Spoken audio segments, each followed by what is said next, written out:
Wouh! Aujourd'hui, on va parler de 5 changements majeurs à Londres.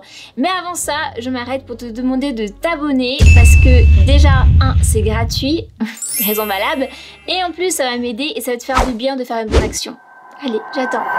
Premier changement dont je voulais te parler aujourd'hui, c'est tout simplement le ETA. Donc il faut savoir que maintenant, si tu veux venir à Londres, évidemment tu le sais déjà, parce que j'ai déjà fait une vidéo sur le sujet, il te faut un visa si tu viens en mode étudiant ou encore pour travailler. Mais maintenant, en tant que touriste, il te faut un ETA. Le ETA qui est une autorisation électrique de voyage.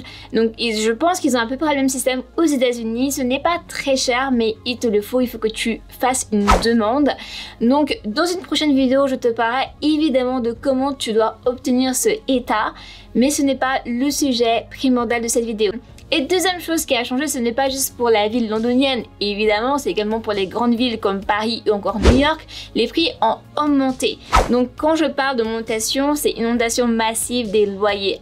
Un exemple, moi qui habitais avant, il y a quelques années, en zone 2 à Surrey Quays, où je payais un loyer de 500 pounds et j'habitais en colocation, maintenant crois-moi ce n'est plus possible. Les hôtels, ce n'est absolument plus la même chose. Il y a 2 ans ou encore l'année dernière, ça a augmenté. Donc bien sûr, si tu vis dans une grande ville, tu le sais, mais si tu reviens encore à Londres, tu verras la différence. Ça se sent au portefeuille, crois-moi.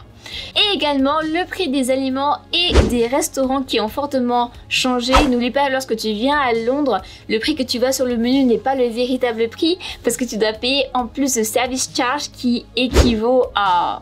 Ça dépend en fait des restaurants. La quatrième chose qui est pour ma part positive, c'est le fait qu'il y a des nouveaux musées à Londres ou tout simplement des musées qui ont été rénovés, qui étaient fermés depuis des années. Donc il y en a un à laquelle je pense maintenant, c'est le musée des enfants. Donc le musée de Victoria Albert, il y en a un spécial pour les enfants et je trouve que c'est vraiment une super place où même en tant qu'adulte, tout simplement aller se balader, jouer au jeu, c'est trop cool. Et maintenant, il y a également de nouveaux systèmes interactifs dans les musées ou de nouvelles expositions. Et par exemple, l'exposition de Naomi Campbell en ce moment, toujours au musée de Victoria Albert à South Kensington, qui est super. Je suis allée la dernière fois, j'ai beaucoup aimé. Dernier point, ce sont les transports. Évidemment, les transports ont monté, mais ce n'est pas de ça dont je voulais parler dans cette vidéo. Je voulais tout simplement te dire qu'il y a eu des updates, donc des mises à jour par rapport par exemple aux applications. Maintenant, moi personnellement j'utilise Citymapper, mais j'ai vu qu'il y avait d'autres applications que tu pourrais toi utiliser pour t'aider à te déplacer dans Londres.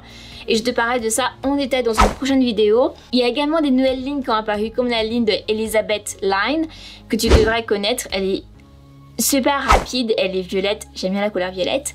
Mais également ils se sont amusés à donner des noms au overground. Je ne sais pas pourquoi mais ça a changé. Donc si tu étais venu à Londres et tu reviens maintenant, tu verras qu'il y a une différence même par rapport au plan de la ligne de métro. Donc fais attention à ça. Sur ce, moi je te laisse passer une oh là là journée si tu me regardes en journée ou une oh là là soirée.